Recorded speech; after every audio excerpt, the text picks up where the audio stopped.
Welcome to another episode of Sunstone's Couch with Counselors. Today we got Shelly Shadron with us, who is a resident in counseling. Cool. Nice to have you here. Yeah, it's great to be here. Thanks for having me. No problem. Well, just wanted to get to know you a little bit. As you look at your journey to being a therapist, I'm curious, what kind of got you interested in doing what you're doing today? Yeah, totally. So I think I've always been really fascinated with the idea of humans' resiliency. So the idea that we can face hard things and we can overcome and actually become stronger from doing these hard things.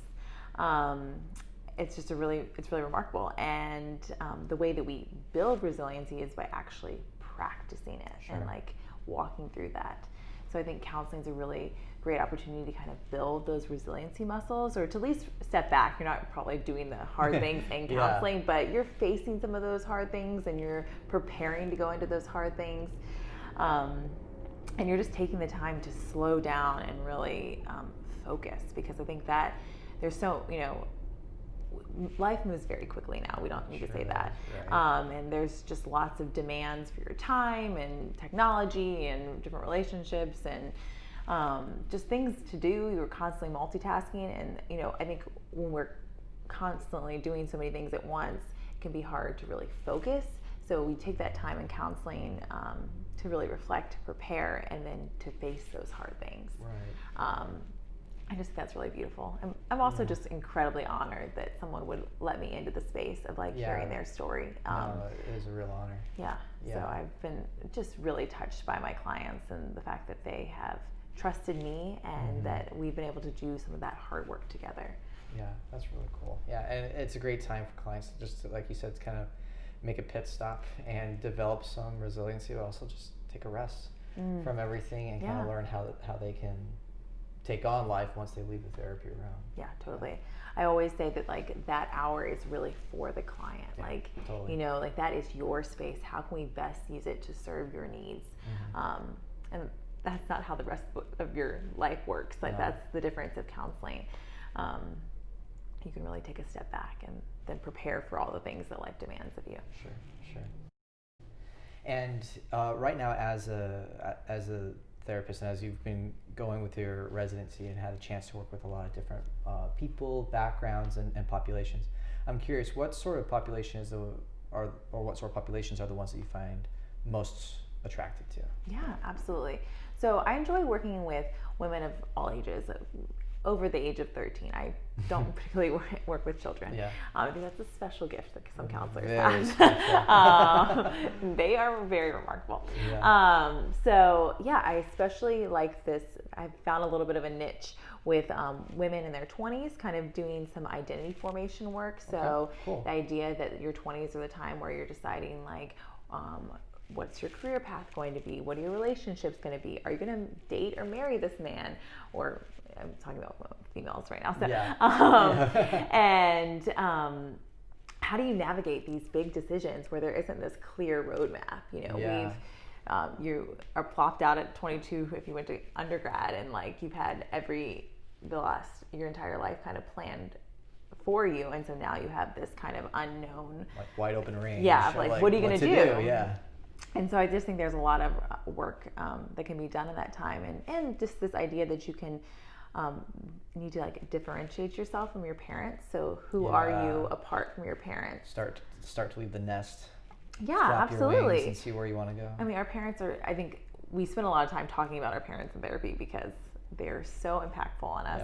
But we can also use that time to kind of be what do we want to take from them? What qualities do we want from our parents, and what qualities do we we would like to change them a little bit. And that's kind of some of the work that I like to do in therapy. Identifying, what are our core values? How are we making these decisions? What's this foundation that I'm going to have to make decisions for the rest of my life? What am I making them based off of? Additionally, I am personally a Christian, and so I do offer Christian counseling if a client desires to incorporate their faith into our sessions. I've found that it can be really helpful just to know that your counselor has a similar worldview as you, in that sense of I want to talk about this aspect of my spirituality. And I know that you have a shared belief system. So sure, yeah, because spirituality, I'm always kind of surprised at how much it actually plays a role in our clients' lives. Yeah. Because I don't think it's something that we really think of firsthand. We kind of think first what's going on in my family, what's going on emotionally or mentally for me, but not so much what's going on spiritually. And so, I mean, having this option, I think would be very helpful. Yeah, I think that it impacts a lot of our decisions, and Definitely I think it's important to I think even some people that were just raised a certain way can be helpful to, like, maybe they're not living, like, practicing a certain faith right now, but like they were raised as a Christian, so like even those values that were maybe impressed upon them as a child, they don't even realize they're still like, oh, I'm actually still really holding on to that, and I want to hold on to that still. Right. So kind of having that space to explore that. I like that. Cool.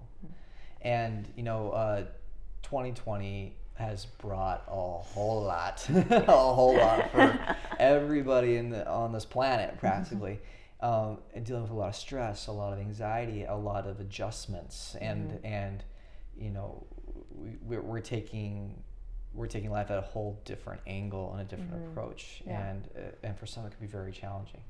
And I'm curious if you could think of one thing to tell your clients to help them navigate through the rest of this year and forward, what would it be? Yeah. So 2020 is like the year that everything moved to a screen. Like, you do everything on a screen now. So my advice that I feel like I tell myself, I've been telling people, all my clients and people just in my life, is to get away from your phone, go outside. And just disconnect from the screen for a period of time. I think that we have no idea how, I can sometimes feel it in myself, just the anxiety that can rise from like the constant, like, I need to check this, did someone email me, did someone like this, did something, there's just so much on a little screen that can completely take us away from living in the present moment. We are, there can be something going on right next to us, and we can be so focused on what's going on the little screen right in front of our face. And so as much as we can just disconnect from screens for a period of time and really use that as a way to nourish our souls, because we're fully present in the moment we're in. And I think that sometimes just taking in the fresh air, being outside, it can be really helpful. It seems so simple, and like, it is really simple. It's very simple, yet we all kind of struggle to do it, right? We all, I think it's very easy to become like the slave of your device rather than the master. And so making sure that, let's take some time away from it, make sure that time is productive or relaxing, or stuff like that. Totally. And I think that's also something, is that when we are, like, that's the difference of therapy one-on-one, like we're having this relationship, this conversation, then like, because there are a lot of resources out online to help with your mental health. It's not like you can't learn about things like how to help your anxiety or different skills online, but it's so different having that conversation with someone versus just like reading it on a screen, or having the human connection versus the human to screen connection. There's someone that can push back, there's someone that can be like, what about this?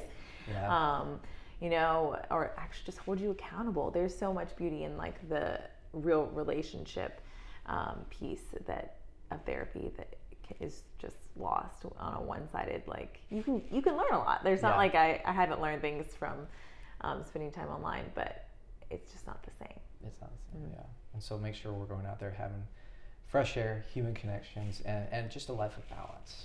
Absolutely. Cool. I like that. Well, thank you so much for sharing these things. It was some great advice I think that a lot of people can benefit from, and I wish you all the best. Yeah, absolutely. No problem.